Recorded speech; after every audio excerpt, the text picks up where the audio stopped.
What's happening, everybody? It's middle of the afternoon here, a little bit after 6 p.m. here. Just out and about, sweating to death as I walk around the good warm weather that we have down here. Got some Latin music playing in the back. And I figure I'd make this little video a commentary about a possible storyline between the WWE's Sonya DeVille and Mandy Rose. There's been talk recently for the past couple of days that there could be a possible LGBTQ storyline between the two. Have them come out as lesbian lovers, more than friends, kind of basically. I mean, we've seen the clip of Sonya DeVille touching Mandy Rose's hair in a real magenta, romantic way. Now, keep in mind, in real life, the two are the best of friends. Sonya DeVille, as we know, is the WWE's first open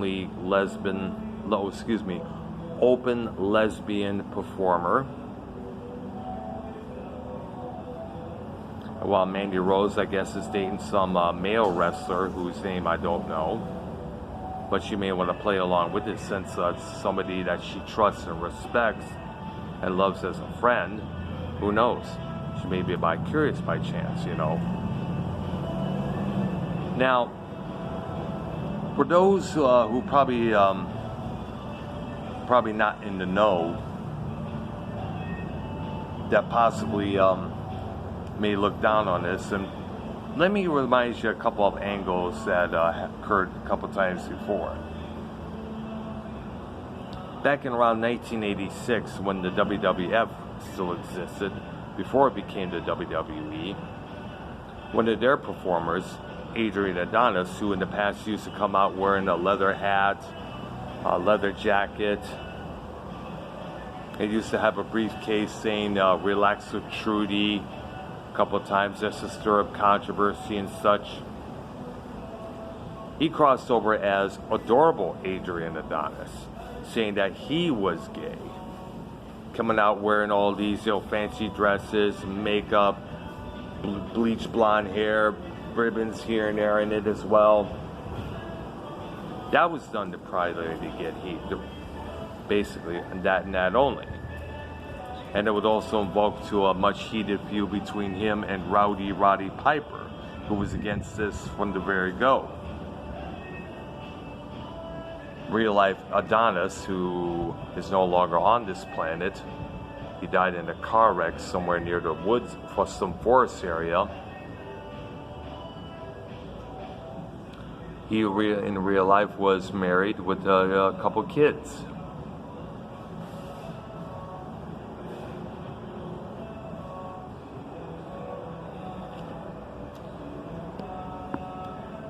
Winter, aka Katrina Waters. During her time with TNA, she was appeared as this spirit, seducing and seducting, Angelina Love.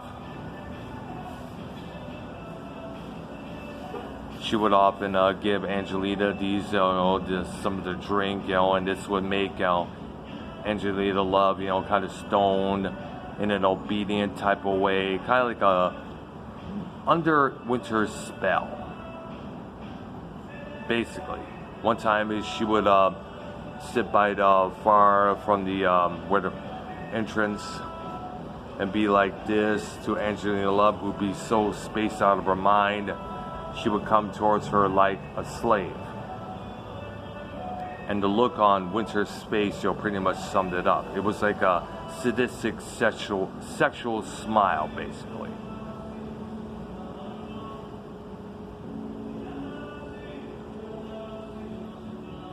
There was one time where Eric Bischoff, then GM of SmackDown,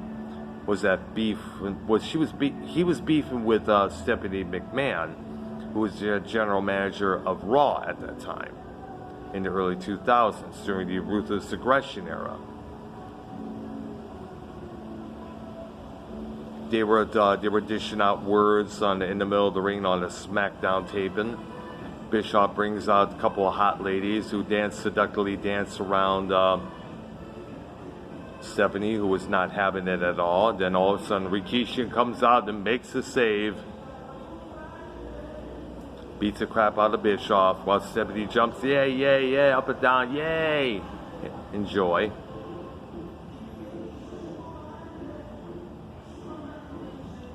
There were two male WCW wrestlers who tried that gay storyline, which was later dismantled after a couple weeks, I guess, because people were starting to complain about it. Basically, it was two male performers, one with the massive long hair, set in pigtails, chewing bubble gum, wearing girly glasses, wearing pink tights and stuff, and decorating the belt with all the Cruiserweight Championship keep in mind, with all these ribbons and such, stuff that you put on a birthday present or something like that.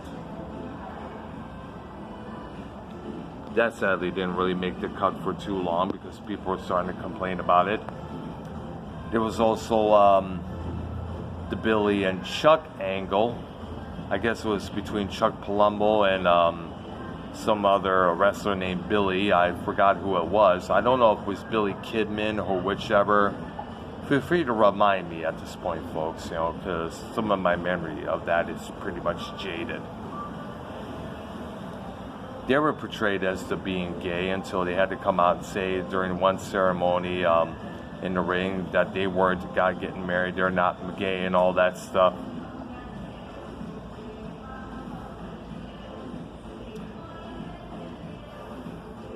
There's a dude named Darren Young who recently came out of the closet in real life. I don't know if he's still on WWE TV, either it's SmackDown, Raw, or any of the other sharpshoot programs like Main Event and such, but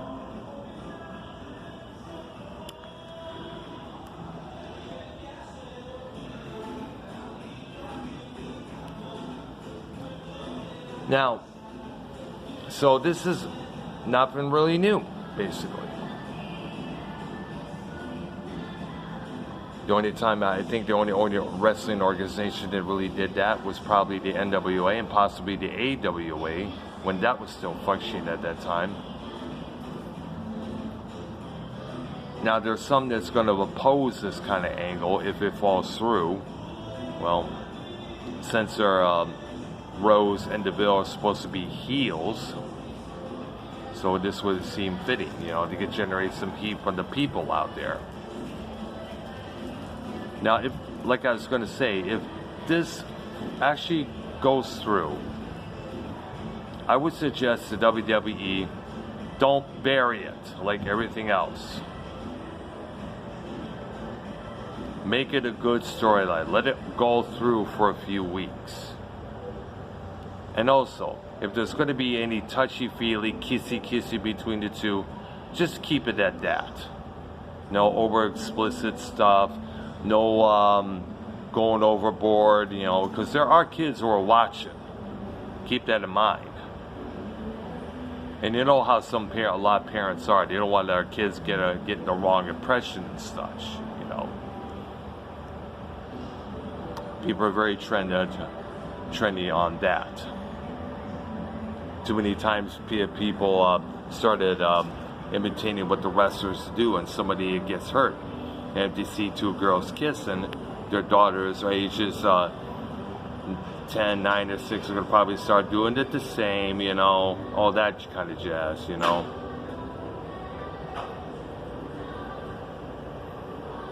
So keep it at a minimal. Keep it just kissy-kissy, touchy-touchy for now. Let the imagination up to the people watching. That's pretty much about it. I'm Dr. Earl. Thank you for watching. Sorry if my words fumbled a little bit there. Leave some comments below on this subject. Subscribe to my channel. You cats have a good one.